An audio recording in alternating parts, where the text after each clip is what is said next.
Hi viewers, welcome to our channel. ప్రస్తుతం మనతో పాటు సీనియర్ జర్నలిస్ట్ దామ బాలస్వామి వారితో మాట్లాడదాం. నమస్కారం సార్. నమస్తే సార్, తెలంగాణలో మరొక స్కామ్ వెలుగులోకి రావడం చూస్తున్నాం సార్. అది గొర్రెల స్కామ్ అంట. ఈ స్కామ్కు సంబంధించి తలసాని శ్రీనివాస యాదవ్ గారి ఓఎస్జీని అరెస్ట్ చేయడం జరిగింది సార్. త్వరలో ఇవన్నీ కూడా అరెస్ట్ చేస్తారు అని అంటున్నారు. అసలు ఏంటి గొర్రెల స్కామ్, ఎప్పుడు జరిగింది సార్ ఇది?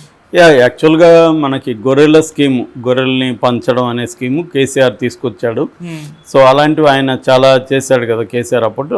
అది అందులో స్కామ్ జరిగింది పెద్ద ఎత్తునని గతంలో ప్రతిపక్షంలో ఉన్నప్పుడు రేవంత్ రెడ్డి విపరీతంగా ఆరోపణలు చేశాడు. దాని మీద ఆందోళన కూడా రేవంత్ రెడ్డి చేశాడు.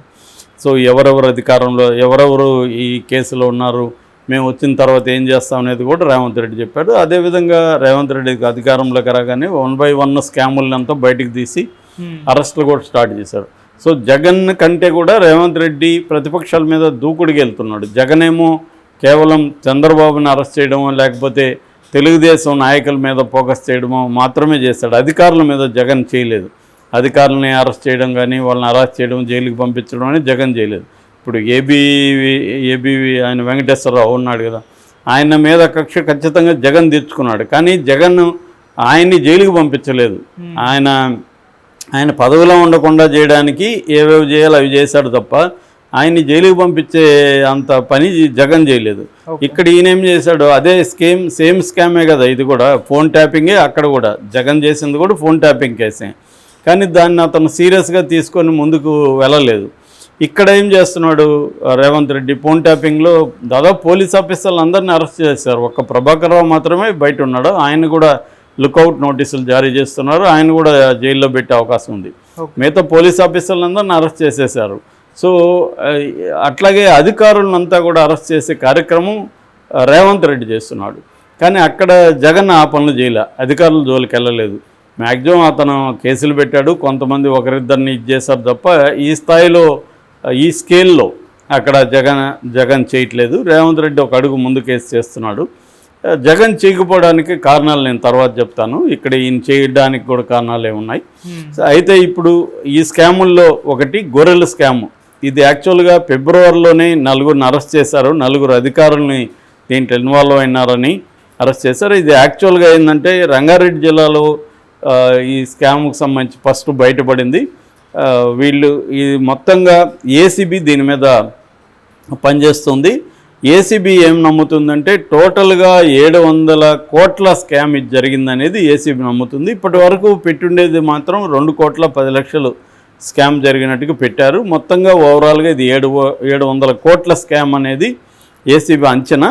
ఇదేంటంటే ప్రైవేట్ ఖాతాలో కొంతమంది బ్రోకర్లను పెట్టుకొని ఎవరికో బినామీలకి గొర్రెలు ఇచ్చినట్టుగా ఇచ్చేసి ఏమీ ఇవ్వకుండానే బినామీ ఖాతాల్లోకి డబ్బులు వేసుకొని మళ్ళీ ఆ డబ్బుల్ని తమ వైపు తీసుకున్నారనేది ప్రధానమైన ఆరోపణ.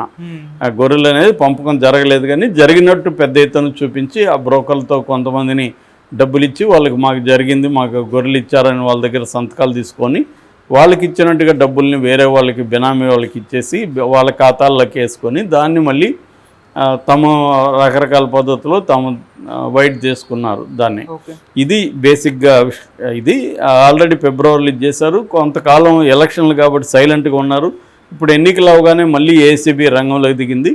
నిన్న పశుసంవర్ధక శాఖ సిఇఓ సభావత్ రామచందర్ని అరెస్ట్ చేశారు. తర్వాత మన తలసాని శ్రీనివాస్ యాదవ్ వాళ్ళ OSD officer on special duty ఆయన కళ్యాణ్ ఆయన పేరు, ఆయన్ని కూడా నేను అరెస్ట్ చేశారు. వీళ్ళిద్దరిని అరెస్ట్ చేసి కోర్టుకు పెట్టారు. కోర్టు రిమాండ్కి పెట్టింది.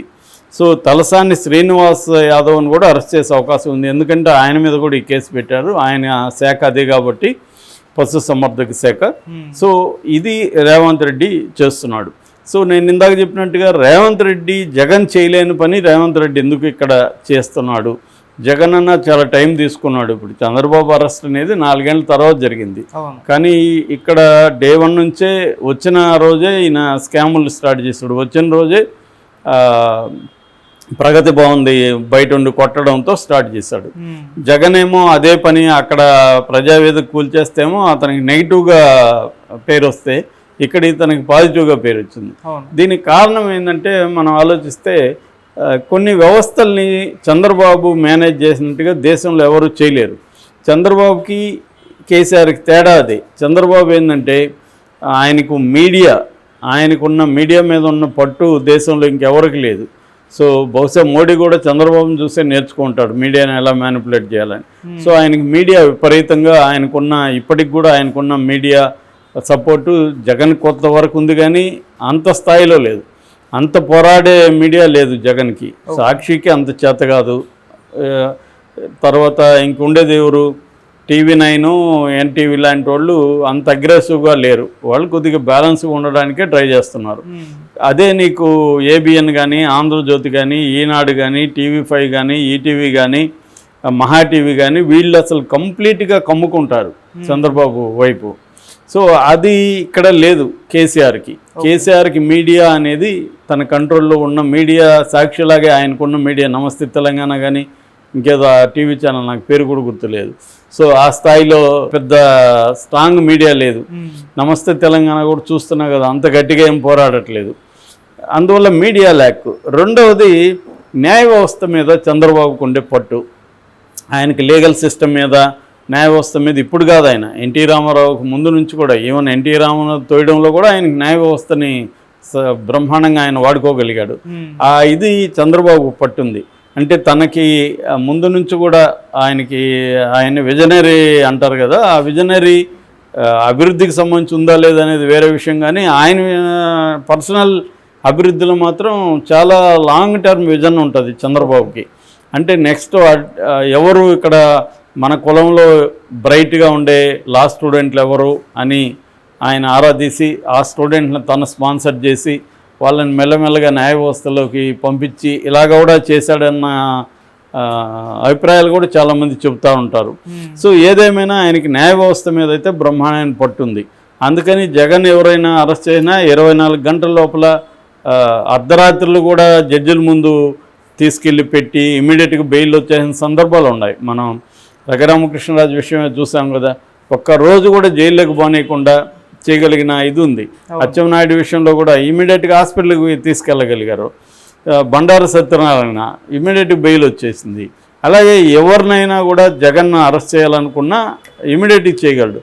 అదే కేసీఆర్ వీళ్ళ అధికారుల్ని, IAS అధికారులని, ఇంతమందిని పోలీస్ అధికారులను చేయగలుగుతున్నా ఏం చేస్తున్నారు కేసీఆర్ వాళ్ళు?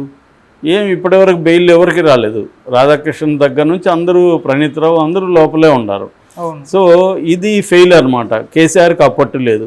మూడవది కులం. చంద్రబాబుకున్న కమ్మ సామాజిక వర్గం ఉన్న సపోర్టు ఇక్కడ కేసీఆర్కి లేదు. పేరుకి వెలమే కానీ వెలమంత స్ట్రాంగ్ కులం కూడా కాదు, దాని నుంచి అంత సపోర్ట్ కూడా లేదు. కమ్మల్లో ఉండే యూనిటీ వెలమల్లో కనబడదు మనకి. సో ఈ ఫ్యాక్టర్స్ ప్రధానంగా. సో రెండవది ఏంటంటే పార్టీ స్ట్రక్చర్లో కూడా చంద్రబాబుకి ఒక పోరాడే వాళ్ళు వివిధ వ్యవస్థలను పెట్టుకుంటాడు చంద్రబాబు. తన పార్టీనే కాదు, ప్రత్యర్థుల పార్టీలో కూడా తన మనుషులు ఉంటారు. CPI, CPM లాంటి వాళ్ళు తెలుగుదేశం కంటే కూడా గట్టిగా చంద్రబాబు అయి పోరాడుతుంటాడు. ఆ రామకృష్ణని చూస్తే అతను CPI అని ఎవడు అనుకోడు, చంద్రబాబు మనిషి అనుకుంటాడు. ఈవెన్ నారాయణ అంతే. సో ఇలాంటి ఒక నెట్వర్క్ చంద్రబాబు బ్రహ్మాండంగా పెట్టుకుంటాడు. అట్లాగే అనేక ప్రజా సంఘాలు పెడతాడు. సో ఈ అన్ని వ్యవస్థలని ఎలా మేనేజ్ చేయాలి, ఎప్పుడు ఏ వ్యవస్థను ముందుకు తీసుకురావాలి, ఇది చంద్రబాబుకు తెలిసినట్టు ఎవరికి తెలియదు. అందుకని జగన్ అధికారంలోకి వచ్చినా కూడా 2 ఏళ్ల పాటు జగన్ని ఊపిరి ఆడనీయకుండా చేయగలిగాడు చంద్రబాబు. అంటే ఒకరు 5, ఆ 5 సీట్లు అంటే ఎంత బలహీనంగా ఉండాలి రేవంత్ రెడ్డి. అదే అక్కడ 150 సీట్లు జగన్, 23 సీట్లు చంద్రబాబు. జగన్ అనుకుంటే ఆ 23లో కూడా ఒక 20 లాగేయగలిగాడు, కానీ ఆ పని జగన్ చేయలేదు. ఈ 151 వచ్చిన జగన్ని చంద్రబాబు కంట్రోల్ చేయగలిగాడు. ఇక్కడేమో 4 ఎక్స్ట్రా ఉన్న రేవంత్ రెడ్డిని కేసీఆర్ కంట్రోల్ చేయలేకపోయాడు. అంటే మనం ఈ 2 కంపేర్ చేసినప్పుడు రేవంత్ రెడ్డి ఎందుకు బాగా దెబ్బ కొట్టగలుగుతున్నాడంటే నేను చెప్పిన ఫ్యాక్టర్స్ అంతా కేసీఆర్కి లేవు. రేవంత్ రెడ్డికి తెలుగుదేశం మీడియా బ్రహ్మాండంగా సపోర్ట్ ఉంది ఇక్కడ. అట్లాగే తెలుగుదేశం వర్గం కూడా, అంటే చంద్రబాబుకి ఎవరెవరు సపోర్ట్ ఉన్నారో వాళ్ళందరూ ఇక్కడ రేవంత్ రెడ్డికి కూడా ఉన్నారు సపోర్టు, కేసీఆర్కి లేదు. సో అందువల్ల ఆడుకుంటున్నాడు. సో ఈ గొర్రెల స్కామ్ కాకపోతే ఇంకొక 10 స్కామ్లు వస్తాయి ఇంకా కూడా. కేసీఆర్ మరి దీన్ని ఎట్లా ఎదుర్కొంటాడనేది చూడాలి మనం. Okay sir, thank you so much sir.